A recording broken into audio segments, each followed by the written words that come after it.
Good morning, and welcome to this week's Making Sense of It. I'm Mona Duncan, your moderator, and it's good to have you with us. This is our gift to you. It is the Glasser Institute for Choice Theory, and each week we have one of our staff present a topic of interest with worldwide events as well as just better living and healthier relationships. And today our speaker is Kim Olver, and she is going to be talking about white privilege through the eyes of choice theory. And thank you each for being here, and for those of you that will be watching later. So, Ms. Kim, are you ready? I am, Mona. Thank you. So take it away. All right. Well, let me start by saying who I am and why I want to speak on this topic. So most people listening already know my name is Kim Olver, and you said that, Mona. Back in 2006, I wrote a book with another choice theory practitioner, Sylvester Baugh, on diversity. And the title is Leveraging Diversity at Work. And it really talked a lot about our personal experiences in the world as two people, not a couple, but two people who often traveled together because of work. We did a lot of diversity trainings together, and often would be in a different state, and we'd be traveling together and have many situations arise that just spoke to the issue of race in America. And because I've done a lot of diversity training, I've also had the privilege to be able to talk with people of color and gay and lesbian people and all kinds of people who have been discriminated against and get to hear their stories. And I think for me, I'm not saying it's true for everyone, but for me, I want to listen to those stories and I want to understand better. It's just a driving force I have inside of myself. So I think I can go back to elementary school when I was the kid who would stand up to the bullies. I remember pushing a boy on the ground because he gave my girlfriend a bloody nose, probably sometime around the first grade. And I can remember some big bully picking on my brother. And my brother was kind of a small kid. And I remember getting in between them and telling the bully to pick on me instead. And then I remember in high school, I had a really tall girl in my class. She had to be over 6 foot. And she always walked around slumped over with her head down, holding all of her books in her arms like this. She looked very strange, and bullies liked to pick on her. And one day I saw this kid bump into her on purpose, which was easy to do because she was only looking at her feet. She didn't even know he was there. Bumped into her. She dropped all of her books. And he laughed while she bent over to try to pick them up and thought it was funny. And I remember getting in his face and telling him, quit picking on people. You know, it's just a calling that I've had from an early age. So to say that this is a new behavior for me is kind of crazy. It's been in me from almost the beginning.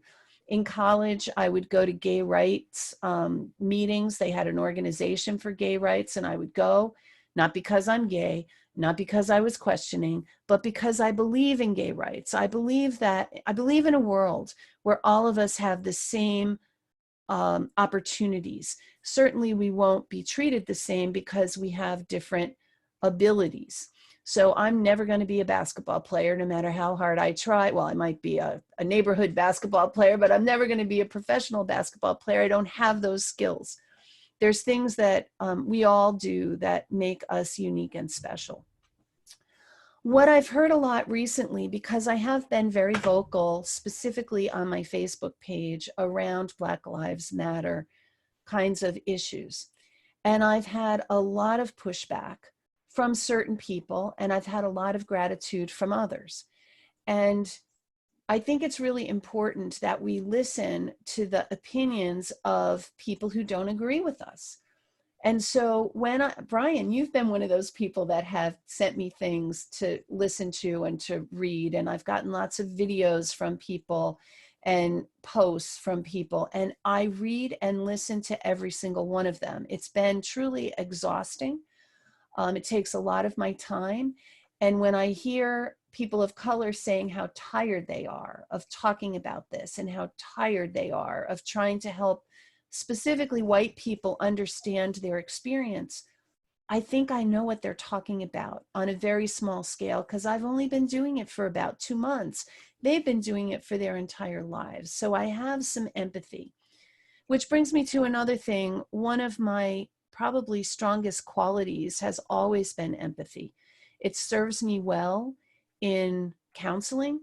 I have an ability to be able to put myself in another person's shoes and imagine what life might be like, looking through their eyes, in their skin, walking in their shoes. I can never have a perfect understanding because I'm not them, but it's just something that's been one of my personal skills. We all have skills. That just happens to be one of mine. Some of the people who have been pushing back against what I'm saying are choice theory people. And they use choice theory as a reason to push, saying, well, don't people need to accept the situation they're in and do what they can with what they have? And I said, you know, that is a choice theory principle for sure. You know, I remember the quote Glasser had, things are tough all over. What are you going to do about it? So we're going to talk about that. I want to start from the beginning in terms of looking at the average white person and the average Black person. Now, I know that there's no such thing truly as an average white person and an average Black person, but I want to look at how choice theory applies and how it looks different. Choice theory looks the same, but how the experiences of white and Black people in our country might be different. So I want to start with the 5 basic needs, because when I teach choice theory, that's where I start. So I would say that white people and Black people certainly have the same basic needs.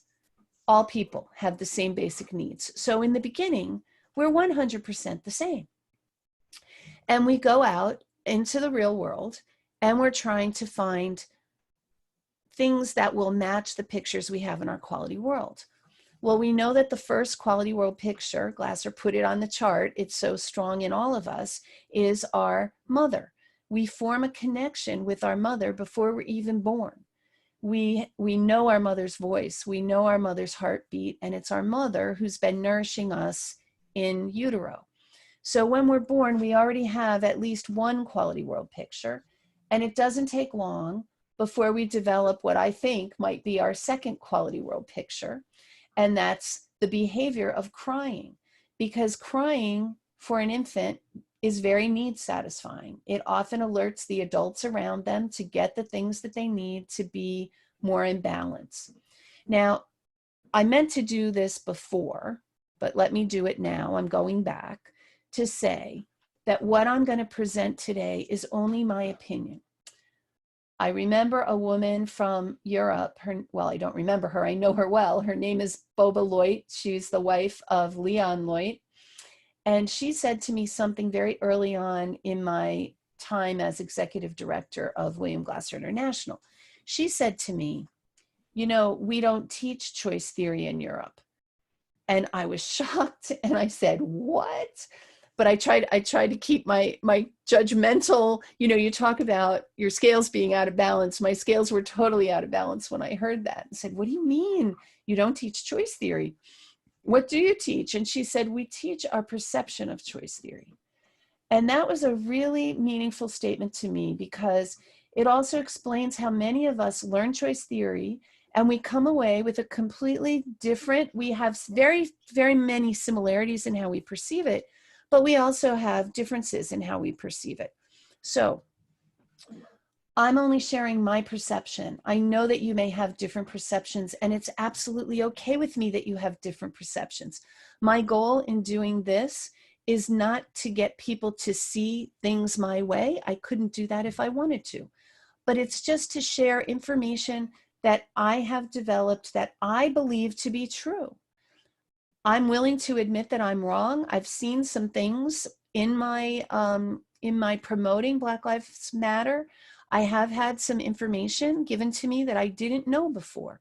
I didn't know who George Soros is. Now I know who he is. I didn't know about his connection to the Black Lives Matters organization, not the movement. And I make a big distinction between those two because I support the movement. I don't support an organization that is being run to exploit Black people. I'm not in favor of that. I support protesters who are doing what they know to do to call attention to the inequities that they see in our system. I do not ever ascribe to anyone who commits violence. I am not saying those people who burn down stores and beat up store owners. I am not saying that's what I support. Nor am I saying that I support white people who have lynched Black people or who have shot Black people in the back. So there's violence on both sides. I am not in favor of any violence whatsoever, just so you know. That is not what I'm saying. So I want to go back to choice theory. So how do we decide what our beliefs and our values are and the things that we put into our quality world? Well, the first thing is the sensory system. We know that. So the sensory system is we have to become aware of things through our five senses in order for it ever to get to our perceptual system. So if you look at white people and you look at Black people and their general upbringings, there are different things that they are exposed to through their senses. I did not have what you would call a wealthy life. There are people that grew up in my town who thought that we were really rich because my father owned a store. He was an entrepreneur. But my father, what I remember in my growing up is there were times when we were flush. We had a lot of money. We were the first person in town to get air conditioning. And I remember times when my mother used to wear a coat, a winter coat that she'd had for 20 years, and she wore shoes with holes in them because she didn't have enough money to buy us new school clothes. She wasn't going to go and buy her own clothes. But the thing that was interesting about my upbringing, while it may have been hard, it certainly wasn't as hard as some white people's upbringing. I wasn't born into poverty. My father had a way of rebuilding his business every time things got tough. He figured out how to make it better. Black people, many, when they look around, they do see some evidence of successful Black people. There are some successful Black people for sure. Mostly the successful Black people that they see, the prominent ones, are people in acting, people in sports, people in music. And so they look at that and they think, well, I could be that. If you talk to Black kids, they're often saying things like, I can't even remember now what they would say, but it used to be Usher. They wanted to grow up and be the next Usher, or they wanted to grow up and be the next Michael Jordan, right? These were their heroes. These were people that they could see really making it. Denzel Washington, they'd like to be Denzel. But for many kids, those goals are out of reach.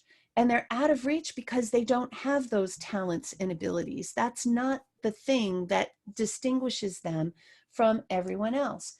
So what they see around them too often are people who are working 2 and 3 jobs just to make ends meet. Or they're seeing people who've given up on getting jobs because they were incarcerated and they're having difficulty finding work because people don't like to hire ex-felons. It's right on the application. They'll see people who have African-American names who have trouble getting hired because they're filtered out at the early stage of hiring because people say, oh, well, I don't want to hire somebody that sounds like that. Now, that's some of the information that's being fed to them. When I talk to African-American adults, they talk about things that they learned as children that were different from the messages that I got as a child. So one of the things that I got was, you can do anything you want as long as you work hard enough. That was a message I got from my parents, and I believed it. African-American kids get a different message. The message they often hear is, you are going to have to work twice as hard as a white person to get the same things. That's the message. I had the message, when I looked around in the world, there were lots of models of success who looked like me. I saw them everywhere. When Black people look around for models of success, it's the exception rather than the rule, what they see, unless it's in these areas where they don't have the same talents and abilities. I was taught that police are my friends, that they protect me, that if I ever got in trouble, go find a police officer, they'll help me. Black people are taught something different, and they see evidence of it all around them. And that's that Black people they're told, stay away from police, they'll kill you. And I know that not all Black people, I know not all police kill people. I know that. I know it doesn't happen a lot. But what I do know is the statistic that Black people are 2.8 times more likely to be killed in police custody than a white person. Black people know that statistic too. They know the names of the people who have been killed unnecessarily by Black people, unarmed people, shot in the back, in a chokehold, who lose their lives for something very small. There was, I'm going to look at my notes to see if I can get these people. Just in 2014, there was Dontre Hamilton, who was a paranoid schizophrenic, not doing anything wrong. Police were called by the Starbucks. He struggled and he was shot and killed. Eric Garner was selling loose cigarettes on a street corner. The police tried to arrest him, brought him to the ground, put him in a chokehold, and he died. John Crawford, I don't know if you remember this story. John Crawford III was a father in a Kmart or Walmart who bought a BB gun. Someone in the store called the police about a man with a gun. Police came and shot him dead in the store. So now it becomes illegal to hold a BB gun, to buy a BB gun in a store. Michael Brown from Ferguson, Missouri, he was killed by police. No charges were ever filed. There was no justice. And I could go on, but I'll talk about 2020 because that was 2014. And not to say there weren't other people in between. 2020, you have Ahmaud Arbery, who was jogging and shot by 2 people. You have Breonna Taylor, who was killed in her home because police had a no-knock warrant and went to the wrong house, thinking they were making a drug arrest, and her boyfriend shot, thinking they were being robbed or broken into, and the police opened fire and shot her 8 times in her bed. Then there was George Floyd. We all know about George Floyd. And since George Floyd, there have been other instances. So it's been easy for white people not to notice these things because, first of all, until recently, we didn't have video of them. Now we have video, so it's not easy to just discount these events. But Black people have been aware of this for a very long time, so they have different knowledge in their knowledge filters. And then they develop different values. And so sometimes my values, a white person's values, there's a path to success for me. There's an expectation I will succeed, and I'm going to be protected along the way. Whereas a Black person develops the values that success will be a burden. I'm not an athlete or an entertainer. What path is left for me? And I'm hunted. The other thing that I think distinguishes Black and white people is our cultures. White people have an incredibly individualistic culture. We look at ourselves as individuals and what's good for us. Black people tend to look at culture collectivistically. They come from a collectivistic culture. So what happens to one of them happens to all of them. They feel loss differently than perhaps we would. So I was going to share, I know I'm running out of time, I was going to share some instances where I experienced racism when I was with a Black person. I was able to see it firsthand.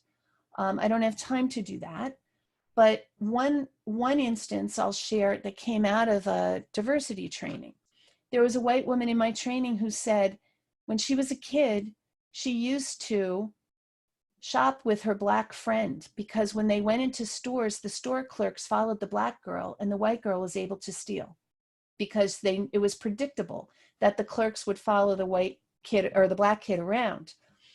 I also went through a checkout line with a friend of mine, a Black friend, Sylvester it was, and I bought some things and he bought some things. We both paid with credit cards. I was given my merchandise and he was asked for ID. And when I asked the woman, why did you ask him for ID and you didn't ask me? And she had no answer, because I think the only answer was that he was Black. So those are instances of privilege. I don't have to show my ID. I don't have to defend myself. If I say to a police officer, this is what happened, they tend to believe me. If my Black friend was with me and said the same thing, they tend to be disbelieved. And I don't think that people realize that they're racist. And I'm not even saying individually racist. Most of the people in the world, other than white supremacists in our country, not the world, would say they're not racist. They treat people the same. Some even say they're colorblind. But saying you're colorblind is yet another example of privilege, because we can be colorblind. We can say, I don't see skin color.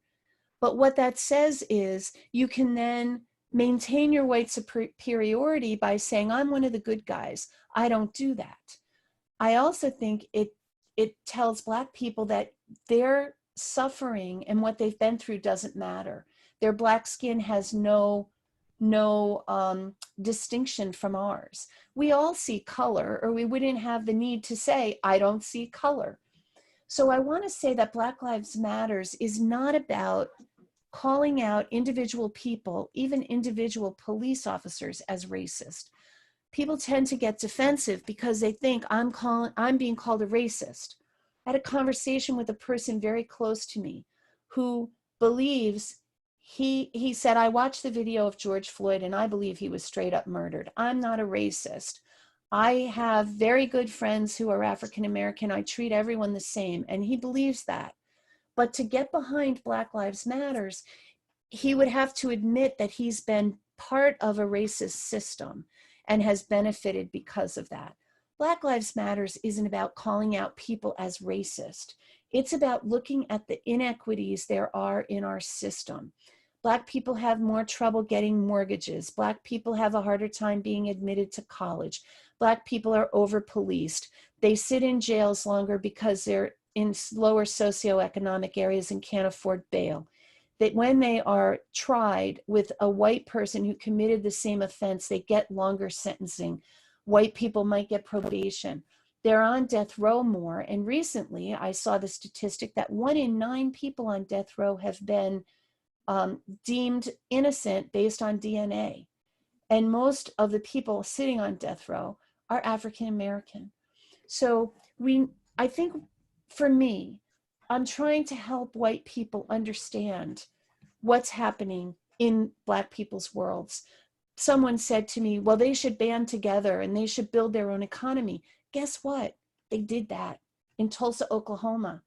They had what was called Black Wall Street, very successful African American community. And you know what happened? White people went in and killed them, burned things down, and sent them into the night running for their lives. They had some political clout in Wilmington, North Carolina. It's come out now. It's been hidden. You can find it in their library, but they've been told not to let anyone look. It's about a time when people systematically, they had a period of time when white people went in and killed Black people. They killed Black people who were in the government, because they had a good bit of African American representation in the state legislative, and they killed them or they ran them out of town. So these happened in the early 1900s. It's not, and I think Oklahoma City was 1898. It's been a long time, but Black people have tried to do the things that we've been saying they should do. I think it's harder when you're in this oppressive system. It's harder when your whole life you've seen these inequities and come to believe that you are less than. If you've seen the studies of dolls, they've been replicated 2 or 3 times with white kids and Black kids looking at dolls, and both groups prefer the white dolls and say they're prettier, because that's what we've been, the messages we've been giving unconsciously. We don't even know we're doing it. But I feel that, yes, individually, Black people are doing the best they can. That's why they're protesting. I think white people have if they have a feeling, to a desire to try to right these wrongs, we need to look at the system. It's like lead management now. We're talking about people can't function in a broken system. They can't function very well. So if 90% of the problems are systemic problems, we need to look at the system. And the last thing I want to say, it's just the difference between responsibility and responsibility. We are not responsible for slavery. We didn't create it. We didn't participate in it. We're not responsible for Tulsa, Oklahoma. We weren't even alive then. We are responsible for anything we do or anything we think that causes us to believe that Black people are less than white people. We are all response-able, Black and white. We are response-able, meaning we can respond if we choose to. And if we don't choose to respond, that's a choice too. And we are all responsible for the choices that we make. So difference between responsibility and response-able. My choice is to be response-able in the way that I'm being response-able. You don't have to like it. You don't have to applaud my efforts, but I challenge everyone to be response-able in the way that they can be, to do what they believe is right. And that's all I have to say. Thank you. Well, all right, Kim, that was very, very insightful, very thoughtful. Thanks, Mona. And giving some good examples even of whenever you were with diversity and the white children and the Black children were being followed and the white child did the feeding. Was that, was it brought to the attention? I mean, was that a legitimate thing or? Well, I believe her. It was just her, but I also know that I have been in stores with Black people as adults who've been followed around a store. You know, not me. I don't get followed around a store. A clerk will come to me and say, "Can I help you?" And I'll say, "No, I'm just looking." And then they go on their way. But I've been with people who say, "I'm just looking," and the clerk just stands there and folds her hands across her arms and just watches. I mean, Right. it happens. I've seen it happen. And some people haven't seen it because they're not in the community with white people, or I'm sorry, with Black people. So they don't get those opportunities. It's why I think I'm in a unique position to actually talk about this, because I've seen it. And I've also heard about it from the Black people in my classes. And I tend to believe when people tell me that that's their personal experience. I don't try to argue them out of their personal experiences or defend white people against their personal experiences. I listen and I believe their experience because it's 100% valid for them. It's their experience. I don't get to say that that's not true or that didn't happen. That's their experience. And I'll repeat it as someone's experience. I don't know if it's true or not. I wasn't there. Right, right. So it's being, yeah. And then the responsibility and being able to respond in a positive way. Do you have any more you want to add to that? Oh, Mona, I could add so much to that. Is that a loaded question? I could add so much to that. I think it's just my way of trying to help people understand Black Lives Matter, the movement. They are not being accused of racism. They may hear that word thrown around because there is unconscious and systemic racism. Harvard University did some implicit bias inventories with people around race and discovered that the majority of people who took it, Black and white people, were biased against Black people. There's a self-hatred that develops when you have been in an environment that is constantly telling you you're not as good as the majority of people in the country. I can only imagine what that would feel like when you reach out to do something and your legitimate efforts are blocked because of the color of your skin. And maybe it isn't because of the color of your skin. Maybe it's something else. But it happens so often for Black people. And given the knowledge that they've accumulated, they see it differently than we might see it. I've been with Black people who called out something as racism, and from my perspective, with my knowledge and my values, I didn't see it that way. But I have to remember that my perception is valid for me, but their perception is also valid for them. And so I try to accept what they're telling me and understand, because I know what my perspective is. I've lived it my whole life. I'm 100% aware of that. I'm not 100% aware of people of color and what they've lived through. So by being willing to listen and to hear, and I know that there are successful people of color who will call out Black Lives Matter and say, and that's their response ability. They're responding with their ability to say, that's not true. I'm not affected by racism. Racism was over. We don't have racism anymore. For them, that's true. That is their experience. I'm not calling them out as liars. I'm not believing that their experience isn't true or accurate. I just don't think it's the experience of the vast majority of people of color in our country. But that's my opinion, right? It's only my opinion. And so it's becoming aware. I think it's awareness. I think it's first listening and listening to understand. And then curating the information to decide what you're going to believe, what you're not going to believe, what you think is right, what you think is true, doing your own research. I have a book I would highly recommend. It's called White Fragility. And that's a book that helps white people understand why we cling so much to this I'm not racist and I'm colorblind kind of rhetoric. We need to look at why that's offensive to Black people instead of us getting defensive about their defensiveness or offensiveness. Instead of being defensive, I would love to see white people get curious and say, help me understand. I didn't understand why all lives matter was difficult for people, because I truly believe all lives matter. Mm-hmm. I even said it once on Facebook, but I stopped saying it because I now understand better what the movement is about. The movement is saying, yes, all lives matter. All lives are important, but until we can legitimately and honestly say Black lives matter, saying all lives matter is a lie. All lives don't matter until Black lives matter. Yeah. So that's my understanding of the Black Lives Movement. That's why I don't say all lives matter anymore, because I've listened and I understand. The whole thing, oh gosh, I could go on about Aunt Jemima and Uncle Ben's, but I don't want to go there because I think that also detracts from the mission. One other thing, you asked me if I had more to say, Mona, you opened this up.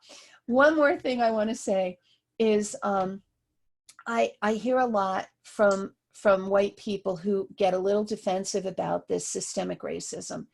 And they've said to me, what about Black on Black crime? What about Black abortions of Black children? How can you say Black Lives Matter when you're aborting babies and when you're killing each other?